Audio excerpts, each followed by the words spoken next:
Hey guys, going over tomorrow's workout for Thursday the 16th. Now the strength's going to have a two-part element, just like we've done before. We'll go through 1A, 1B, and then 2A, 2B. Both of them are going to have 4 rounds. Starting off with 1A, that's going to be a Renegade Row. So the Renegade Row, just to go over a couple of tips, you're going to want to set up with your feet outside shoulder width, way outside shoulder width. Cover a lot of ground, and you're going to be holding the top part of the plank with your hands positioned over a set of dumbbells.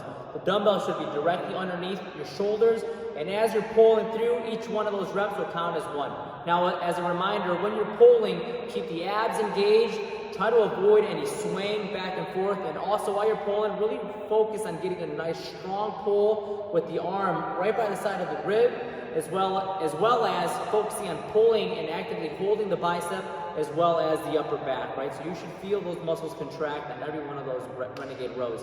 Now, because you're limited to the weights that you have, keep the form at a priority, right? So, and if that means 8 to 10 reps per side can be excessive. If that means, after halfway you're starting to twist up the hip, then I would highly recommend just to drop down to the knees, take 15, 20 seconds off, catch your breath, and then rep out the remaining reps so that you can keep form at a priority, all right? Now that's going to be superset with a single arm glute bridge floor press. That is a handful to say. So what the exercise will look like, I think we did this last week as well. You're going to start off, number 1, just by holding the top end of the glute bridge, and then we're going to complete our 12 reps of a floor press per side, all right? So what I would recommend is do all 12 on one side, and drop the hips back down, take a couple seconds of rest, transition time, and then continue to do the other 12 once you've caught your breath. Now with the glute bridge floor press, also important that you keep your abs down so we're not hyperextending that lumbar spine, so pull the abs down while the glutes are engaged. Also, that should be done with a neutral grip, which means keep the elbow in, tucked in by the side, and then as you're pressing, you're exploding and then quickly going to lockout, all right? So that'll be 1A, 1B. 2A, 2B is gonna be a plank pull through. We just did these earlier today. If you are seeing this video when it comes out, right around 7:30 p.m.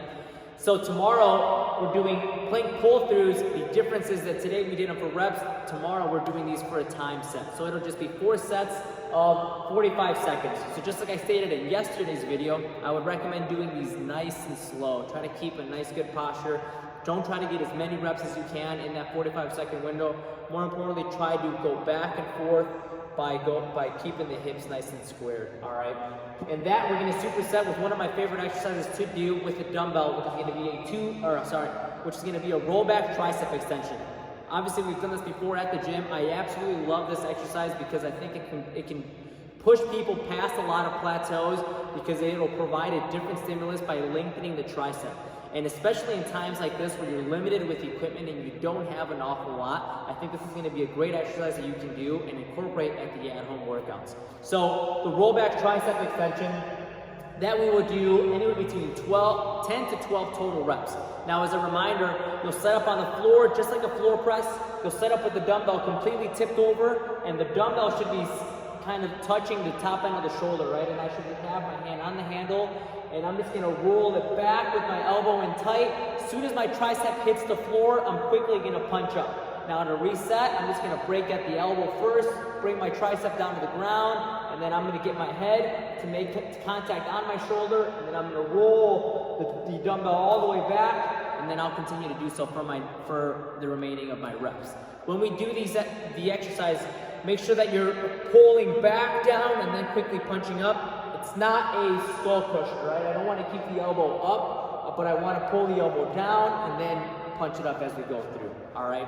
Now that should be demoed as well, and I believe a lot of us have done that exercise. If you have not, make sure you check out the video that's going to be attached to this video so that you have a better idea of what that looks like.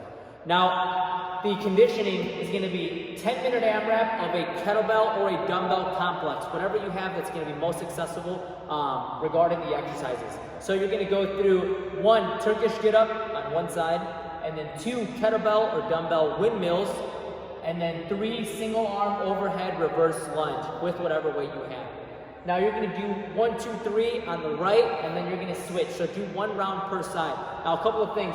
A windmill, that's going to be done with your feet outside shoulder width, and it's going to require you to externally rotate the shoulder out so that you can gain some momentum, and from here you're going to keep your eyes directly on the palm or the object. You're going to take the other hand to make contact with the shoelace of the same side.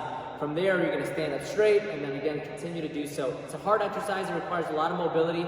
If it is hard to do or almost impossible to do in a workout with a weight, you can also do that just regular body weight. Also, look at that video if you're not super comfortable on what that looks like, so you have a vivid description so you can see and have an idea of how to do it a little bit better perhaps. Now, on the single arm overhead lunge, this workout's going to be very taxing on the shoulder. If your form starts to break down, let's say after 5-6 minutes, feel free to take the kettlebell or dumbbell you have and either hold it out in the front rack position for the reverse lunge or even as a suitcase, right, off to the side. Those are all valid options that you can do for the complex. All right. Now, regarding the warm-up, number 1, 5-minute foam roll. I would highly encourage you to take those 5 minutes and invest them on the lats, the upper back, as well as the glutes, as these are all going to be things that we're going to be training or working out on today. You want to make sure that they're loose and ready to go. After that, just quick 2 rounds of 30 jumping jacks, 20 mountain climbers, and then a normal 30-second plank, trying to keep a nice hollow position. Guys, that'll conclude the video for tomorrow's workout. Hopefully you guys are enjoying the workout. Now go ahead and get after it.